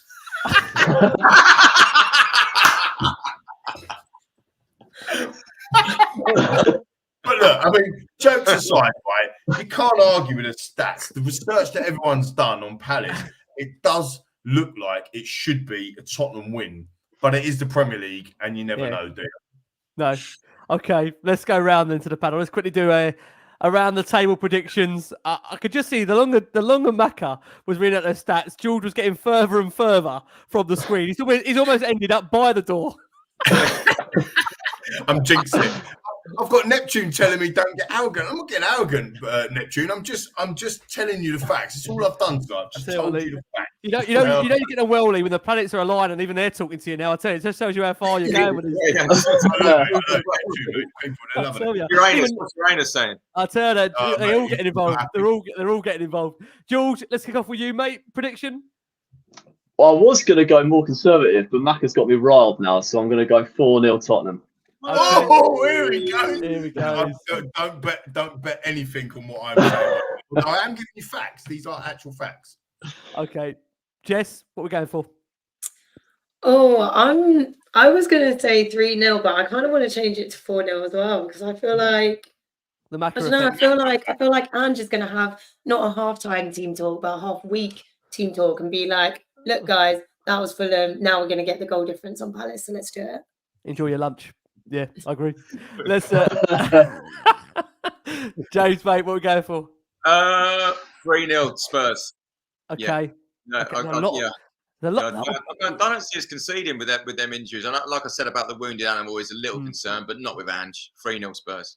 A lot of big margins here, isn't there? A lot of big margins. Everyone, I can look at everyone who's looking at the goal difference now. Look at all you. You are unbelievable. You are 9 games in. You'll look at the goal difference already. Go on, Matt. I want a hat trick from Son, please. Oh, there we go. Now we're all They're cooking. sitting. I don't think they're sitting either. I think that's the thing with Palace. They are quite a skillful side, like a street side, really. And like I don't think they're sitting and park the bus like a Sheffield United. You see where I'm coming from? Like all jokes aside, I'm being serious, right? So I think that they will come at us and have a go, especially under lights. And I just think that suits us. I don't think they'll be as open as Burnley. But you've got to remember that, we're going away from home to Bournemouth, to Burnley, to Luton's, and people are having a go at us about it. If we turn Palace over 1-0, 2-0, people will have a go at us about it. If we turn them over 4-0, people will go, yeah, it's just Palace. So it doesn't really matter what we do. We might, before I make my score prediction, I am going to ask you as well, Rick. You always get out of it. Our last 5 meetings with Palace, okay? Because I didn't tell you this stat. Okay. Spurs 1-0, Palace 0, Spurs 4. Spurs 3, Palace 0. Palace 3, boo. Spurs 0. That was under Nuno. Spurs 4, Palace 1. So when you guys are predicting, Jess and James and George are predicting big margins, you're right to. Because other than that 1-0, All the others have been big margins. Every single one in the last 5. So I just think also with the Newcastle score last weekend, I know what you're saying, James, but I just think with the way and the style we play, I feel like we can just tear through them. We've got this. Yeah, I think you're right. And also to touch on the top of the show when Lee mentioned that tweet, he put a tweet out about it. He mentioned about the talk that Ange Postecoglou did. That was absolutely brilliant. And it's come at the right time that he's actually bollocked them for that second half after a win. That gives me a lot more positivity into that result. Yeah, only 2 more sleeps. Only 2 more sleeps. Kev asked a question that I need to quickly fit this in before we do. Like I say, look to close this. He says, "What do we think of Tottenham being the most hated club in England? Are we really?" The fact of the matter is, if Tottenham do beat Palace, they do go 5 points clear momentarily. Now, again, I mean, there's lots of different debates and all different talk shows that you guys have probably been privy to. TalkSport as such, asking are Spurs even in the race? I think, again, what I will say is that I think psychologically, this to me would be new territory. I know this would be the 10 games. We'd be 10 games in. We're over 25% through the Premier League season. We are approaching November. For Tottenham to go 5 points clear, I think this is a new psychological hurdle they would be overcoming when you consider the last 10, 15 years. The fact Spurs have not been in that position to do that. So 5 points clear, though, is it, Rick? It's not. No, you're right. It's not a genuine. But I just mean mentality-wise. I think you're right, Macca. But I think mentality-wise, and come with me, interact with me on this point. That the fact is, if Spurs, even if it's momentarily, do go 5 points clear, it's the actual fact that they've gone those extra points clear that they are able to come over that psychological hurdle. So I just wonder, we've had that discussion tonight about if think we're in a title race. I just wonder, when do you think the rest of the media, or will they ever actually admit or take us seriously that Spurs are in a potential title race? If, Macca, we do go and beat Palace and we go into the weekend, whether it be momentarily, 5 points clear, when do you think people will actually start to talk about us? And that's not necessarily that we want them to. We would probably rather go under the radar. But when do you think that credit will start being given out? Well, it won't be credit by that point. And this is the thing with the media, and this is where Kev was making the point. It will be the stick that they will beat us with. And it'll be absolutely perfect. Watch the narrative change. We go 5 points clear. The narrative will be not that we're in the title race. It will be, we bottled it when we were 5 points clear. You mark my words. You mark my words. So we've gone from not even being in the title race to bottling the title because we would have gone 5 points clear, and that's the way we are. Look, I don't think we should feel sorry for ourselves as Tottenham fans. There, that's just the way the world is. We are in that pecking order, and that's just the way we are. But I think psychologically for this football club and for the players and for the fans, I think it would be massive, and I think we need to go and do it. And I think we're going to go and smash Palace. I think we'll actually concede against Palace. And I think it will be Edouard as well. I think Jess pointed him out earlier. I think we'll lose. I think we'll win. 3-1. But I nearly. But is he trying to change it then? But I do think the narrative will change. It will change. I mean, like to give the media some credit. I mean, I don't like giving the media a lot of credit, but Jim White and TalkSport is backing us. He's saying I think that we're in the title race. People want something new, and I think with Ange, what was that? Jess, the Ange, what was it? Poster conflict. I think some of them are experiencing denial and they don't want to admit it that they like us. That, right? I think that is why the media are going to get behind Spurs more. Like the Leicester feel. Most of them, everybody wanted Leicester to win the title, didn't they? I don't think it was because it was versus Tottenham. I just think it was because the story of 5,000 to 1 to win the title was ridiculous. People love an underdog. People love an underdog, especially the British. Yeah. The British love an underdog. They love that story arc, and they don't like that Tottenham have been labelled a big club, Big Six, and they don't like it because they haven't got the title for it. So I don't know. I feel like it's one of those things where, again, you sort of have to earn respect and not demand it. But people are experiencing Ange Poster conflict. They like us. They don't want to admit it. Jess, let me ask you this question. Has got everyone coming there? Sorry, everyone coming there. James, you want to come in there? No, Rick, I'll follow you, mate. I'll follow you. No, Jess is coming on this. Then we'll go to George. I want to ask you, Jess, that again as well on that point there. When do you think it'll be time for the media to really kind of take a look at Tottenham in more of a different light than what's been said so far, or do you not really care? Does it mean anything to you? Some I see get really hooked up on the fact that we're not being mentioned. Some couldn't care less. Some would prefer us to go under the radar. Where do you stand on it for you?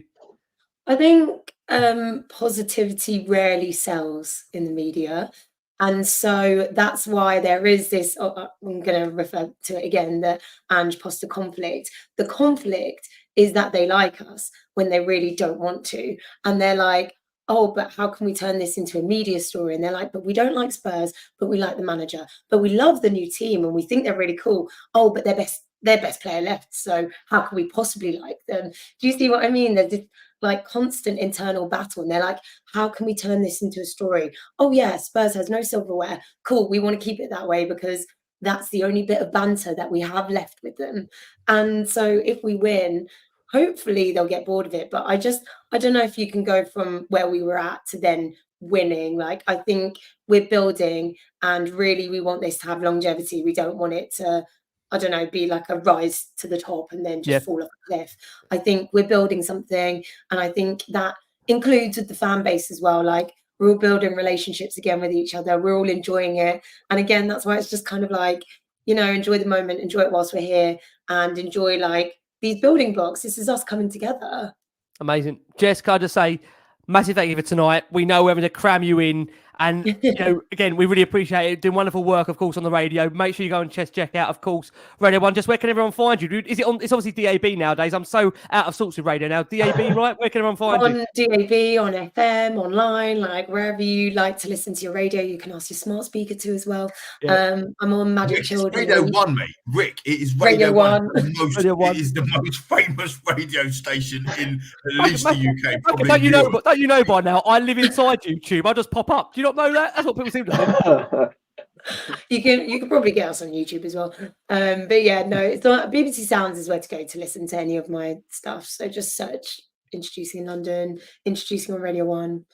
There's a couple to choose from, actually. I've got a couple shows. Oh, tell you what, listen, we're honestly now. We'll be tuning in, Jess, when you get James on your show. So when James yes, James, we need to get you on. Come on. I'll tell you what, most certainly. What little didgeridoo? Oh man, could you imagine? What happens if Spurs do go all the way? I tell you, Jess, always a pleasure. We're looking forward to having you back on. Hopefully, please God, in this same spirit, it'd be amazing. George, let's come over to you, my man. I've got to ask you the same question, George. Does it matter to you? Do you care about the narrative out there with Tottenham? Does it change on Friday night if Spurs do go 5 points clear? What do you think for you? I think it's so early, but actually I think the squad will see this as a big statement opportunity. We're playing first. It's Friday night. There's a certain arrogance about this team that I really like this season. The likes of Romero and Maddison, to name just two, but even Vicario and Van der Ven.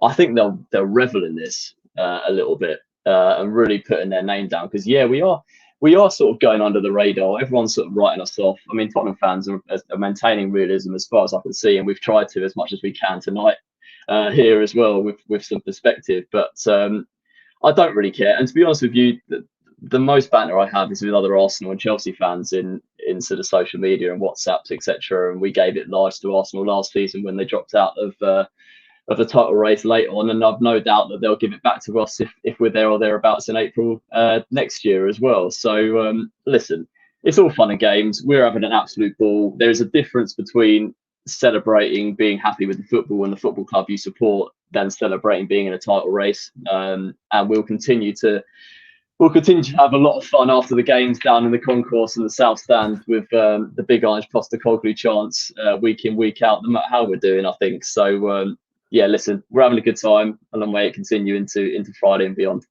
Absolutely. George, I know that you're normally driven mad when it comes to the window coming alive in the summer and in January, but is this a weird feeling for you, George, that ultimately now we're just loving what we're seeing right now and we haven't really got to worry about that at the moment? I'm sure the fact that, of course, look, you come on Last One Spurs, I want to say that fairly semi-regularly. It's a lovely feeling at the moment, George, right? We're going to keep this going, maintain it, bottle it, and hope it doesn't change, right? Bottle it, Rick. Bottle it. It's like when you stick a Mento in a Coke bottle and you try and stick the lid on. That's what it's. I don't know if you can bottle this at the moment, but Man. it's we're having a great time, mate, and it's being at the ground at the moment is such a pleasure, and looking forward to the Chelsea game in a couple of weeks. Oh man, going to be brilliant. Let's hope we're going there, of course, with 3 points on the back of this. George, where can everybody find you across the socials if they want to get in touch?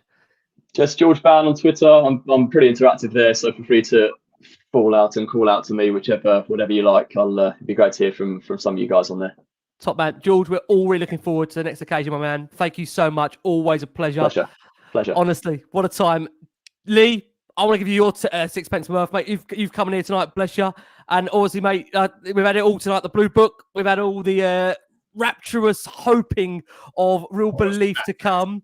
How do you feel, Mac, about everything where we are right now? Van der Ven on the back. It was Udogie last week. Romero, look, I'm trying to get them two together. Look, Van der Ven and Romero, mate, best centre-back pairing in the Premier League.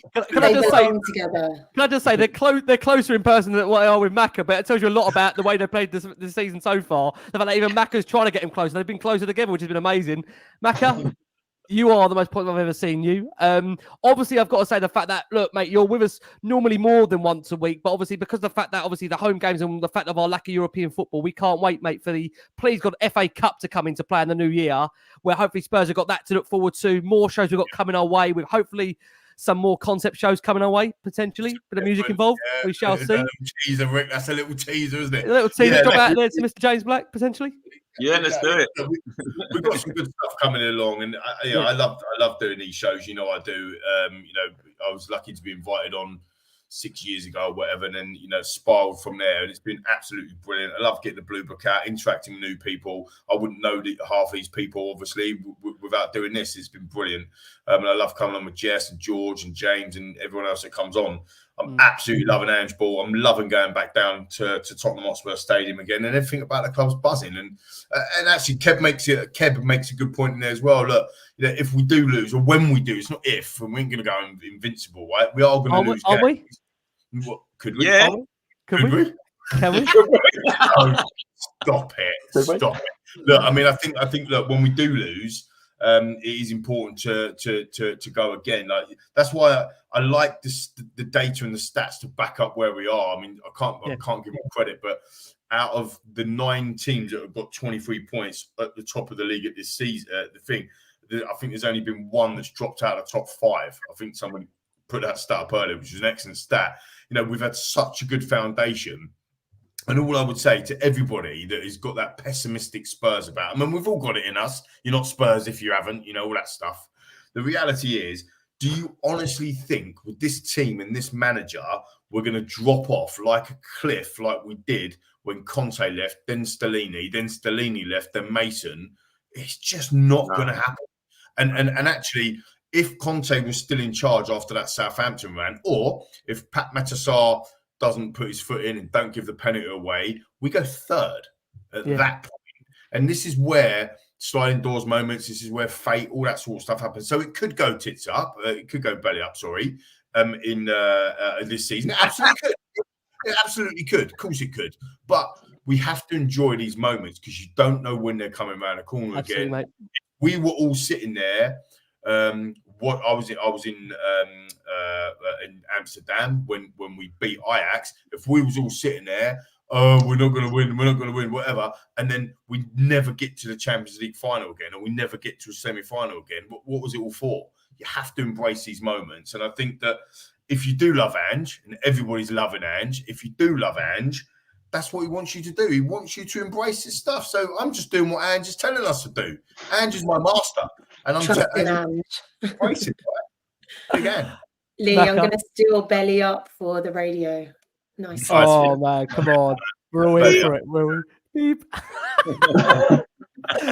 Becca, it's always a pleasure, mate. We are looking forward to having you back on us very, very soon. I know you're going to finish with James, obviously the proper one. But what about this? Can I give you a go on this one? Because I've been having a little practice. People have been calling for it all night, Lee. Calling for it, right? I've been calling for it. See if I get you James. The didgeridoo, can we? Didgeridoo for our listeners on audio.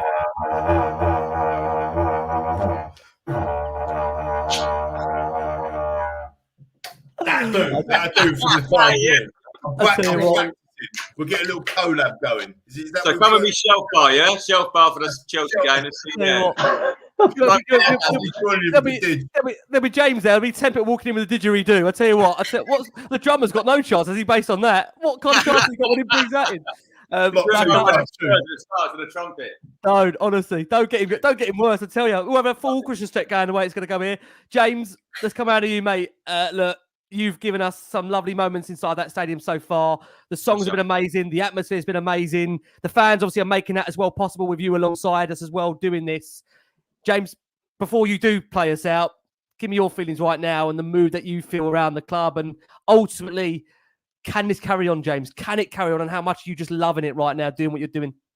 Well, like I touched on earlier, I'm Tottenham over everything. Nothing comes close in my life. I'm just fully obsessed. So I'm Tottenham over music. I'm absolutely everything. It's like 99.9% of my brain and music's the other tiny little bit. So how I'm feeling, and the Spurs fans and the enjoyment here, like I said to you before, when I was hearing my lyrics being out in the stadium, it still didn't compare to getting the last-minute winner against Liverpool in the last-minute win. I'm more bothered about that, obviously. I'm a Tottenham fan over everything. But yeah, the two things twin together for me personally is great, but I care more about the club and I care more about the fans than anything. So yeah, it's an incredible feeling. I've got to say as well, this show was amazing. Like, it's so good to be on it. These sort of things used to be like therapy and stuff, and this panel has been amazing. The sort of everything that's been going on with this show, I'm very impressed, man. And it was brilliant.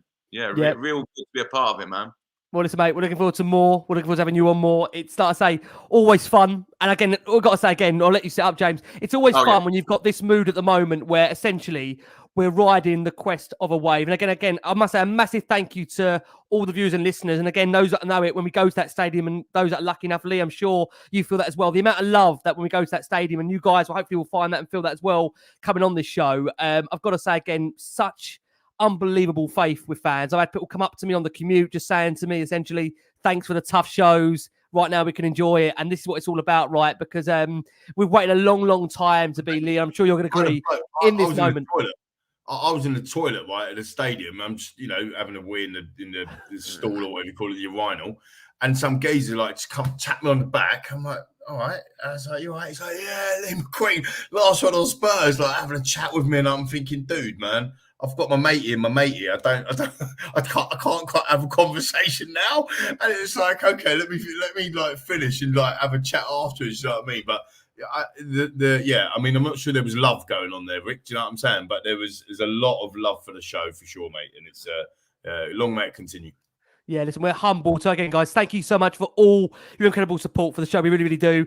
Right, listen, from the wonderful Bann, Jules, thank you so much. From the superb Jess Iszatt, from the brilliant Lee McQueen, I've been Ricky Saxon's last one on Spurs. We're going to see you out with the wonderful James Black, who is going to take us ahead of Crystal Palace to come for Tottenham Hotspur, where essentially right now we are riding the quest of a wave. I'm going to hand you over to James to close this last one on Spurs. But from all of us here, guys, thank you so much for all your support. James, the floor is yours. Just to let you know, we're not joint top. We're on the top of the league, looking down on the Arsenal, and the only explanation I can find is the form that we found since Andrew's been around, and just put us on the top of the league.